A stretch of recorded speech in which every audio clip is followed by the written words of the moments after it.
Welcome to Bad Food Blog. And as we hear that boiling noise, which is not me going to hell yet, sometime soon I imagine. Well, in geological time anyway. I have, do you know what that noise is? It is a type of pot noodle, but this one jumped out at me on the shelf of Tesco. Or was it Sainsbury's? I think it was Tesco's actually. Jumped out at me on the shelves for Tesco's because the biggest word on the packaging was good, which, as we all know, is like a contradiction in terms when it comes to a pot noodle or instant noodle style food. Ta-da! Here we go. Blooming Good Food Company, or Co, that's what company stands for. 100% plant-based, banging black-eyed beans and vegetables. So this is like the ultimate disappointment food, because not only are we dealing with a instant noodle pot, but we got an instant noodle pot without any kind of animal flavoring. So this is like the brightest point of the instant noodle pot is the animal flavoring. So I just wonder how far down the scale it can go. For a start, we're only dealing with 190 calories, so it's almost 70, 60 calories less than the equivalent pot noodle size. It's made with natural flavors, and it's one of your 5 a day. It's going to have a lot of peas in it, isn't it? Okay, let's do this properly. Let's read everything. Let's do everything. We want to make sure that we give this the best chance possible of being good. All the best flavors come naturally, so vegetables, grains, and other tasty plants. So there's no need for artificial add-ons. Best of all, our complete meals are ready in minutes, with next to no effort from you. It's blooming good food, and we're blooming happy to bring it to you. I think they're overusing the word blooming. I also want to say blemming or bloody, which is the words that they're trying to replace with it. Here we are. Peel back the lid and pour boiling water up to the fill line, approximately 240 milliliters. Or I think that's half a pint, maybe, just under. Anyway, it doesn't matter. I don't know pints. And recover with the lid. What, we're going to go and recover from a hangover? Or that's a really stupid reseal, or I don't know, recover is the wrong use of a word there. Or cover with the lid should have been recover. It's not the appropriate use of the word. I shouldn't be picking up anyone else's English, but it's just funny. I'm going to go recover with the lid. Me and the lid are going to go get, hangover treatment or a day spa or something. Leave to stand for 5 minutes. Stir halfway through and again before serving. So standard 5-minute fare. So, well, let's get on with it. Right, typically with these, something goes wrong every time. And I'm going to try and do everything perfect. So I'm only putting the lid back halfway so it will reseal easily. I see a very clear fill line there. I don't know if you can see that. You see that line there? We're going for that. And I'm seeing a lot of beans. I'm seeing a lot of other stuff. And it smells like minestrone vegetable soup. That's what I'm getting from it. And it already does not smell nice. Actually, that smells better. It does smell like minestrone soup. There, it is now recovering. Or it is recovered. Sorry, I still find that use of the word recovered fun. It may be correct English, but it is just amusing. Right. I should also make myself a cup of coffee. So, Alexa, 4-minute timer.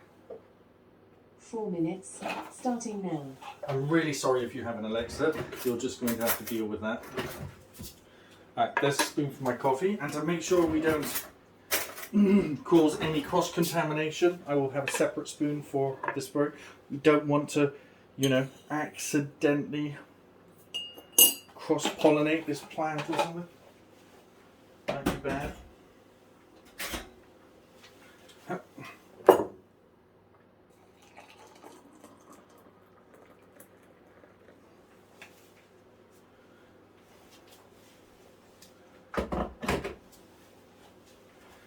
also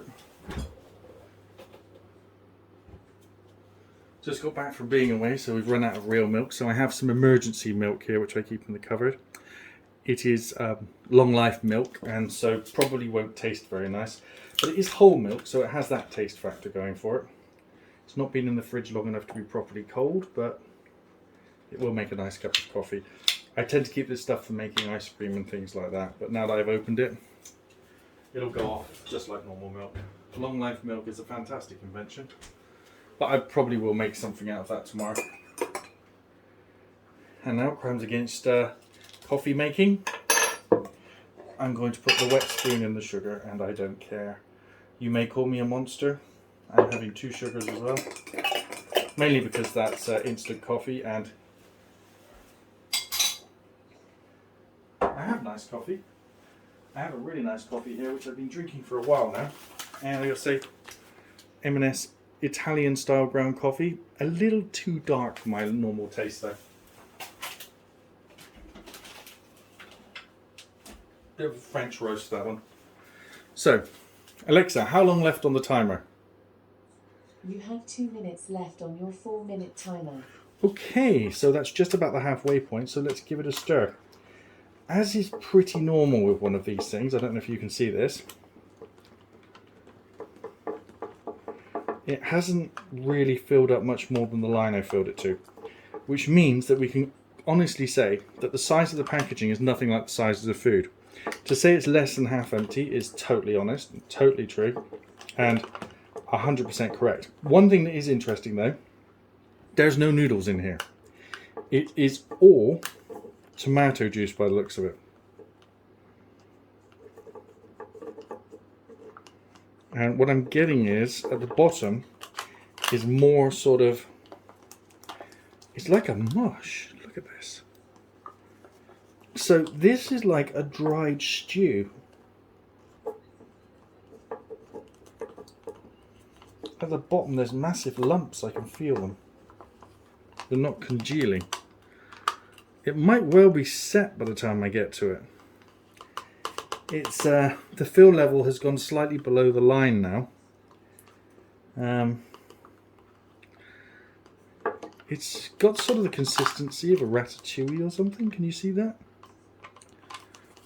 You can hold it up to the camera. Interesting. First taste is, wow, spicy. Maybe being used to cover sins. Tomatoey. A lot of tomato. I'm saying the bulk of the pulse in there, you know, the pulse making up the majority of whatever that is a tomato-based pulse by the feel of it. And some potato. So we have a look at the ingredients and see what ingredients they've gone for. Alexa, alarm off. So there's no noodles in here at all. So this is vegan. Vegetables, tomato, green beans, red onion, carrot, spinach and courgettes. Potato, dried potato, 16% potato. Okay. 16% peas. Oh, okay, so it's 20% tomato essentially. Oh, gotcha. Yeah, that makes perfect sense. There's black olives in there, salt, lactic acid. I think I've got enough of that walking around. And ground cayenne and black pepper. So there's no preservatives. They're actually correct. I don't know if you have a look at these ingredients. It's actually as they say. The only thing I'm seeing in there is the lactic acid for acidity regulation, which is a fatty acid, of course, which is something that humans generate when they're making energy as a byproduct of anaerobic respiration, which used to have a process for turning lactic acid into alcohol. Oh, I've got 2 spoons out now. I'm going to use the big one. Let's see what this tastes like, shall we? It's a lot of pulse in it.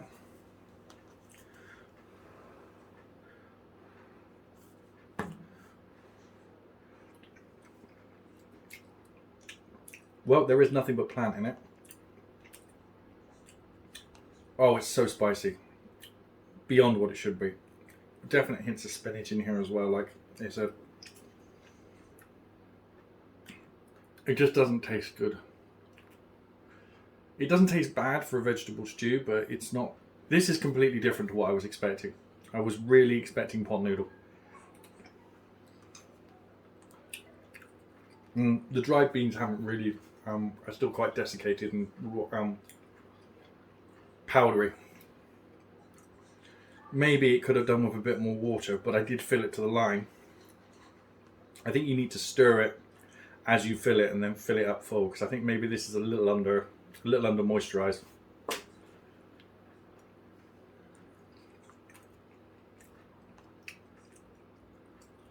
But sort of rehydrated vegetables don't taste amazing.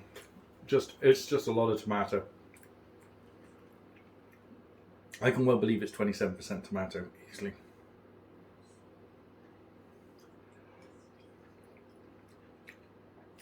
The spice and the chewiness are the bit that's getting to me. It would be pleasurable other than that. This feels like a chore.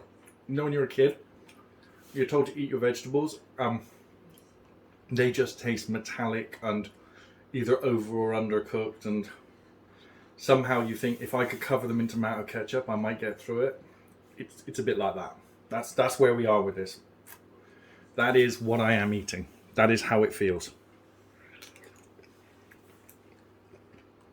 Too many leaves. Everything is sticking to my teeth. The feeling is I'm going to have to clean my teeth after eating this, because there's just so many little bits of whatever getting stuck between my teeth. It's unbelievable.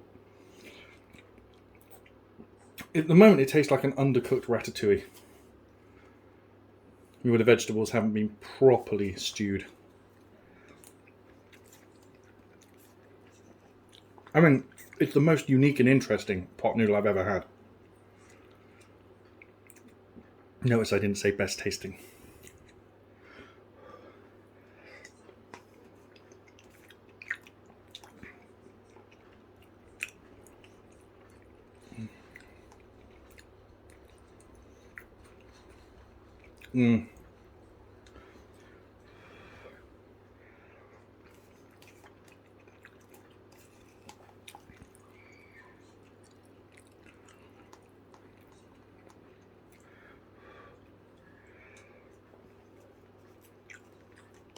Well, I'm going to go away and finish this. Would really do well if it had some sausages or something in it. And I can understand why this is one of your 5 a day. And if I had to eat 5 of these in a day, I don't think I would want to do that.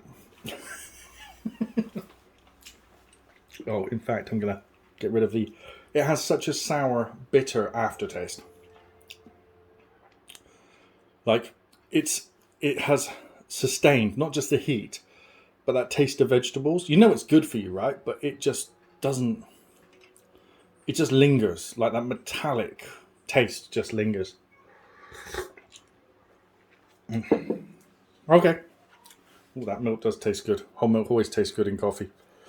Thanks for watching. Please like and share the video. And they had some other flavours of these. So what I might do is go back and try the others and see where we get to. I mean, for one thing, right? It's diet food. You aren't going to get fat living off this, are you? Bye. Please like and subscribe.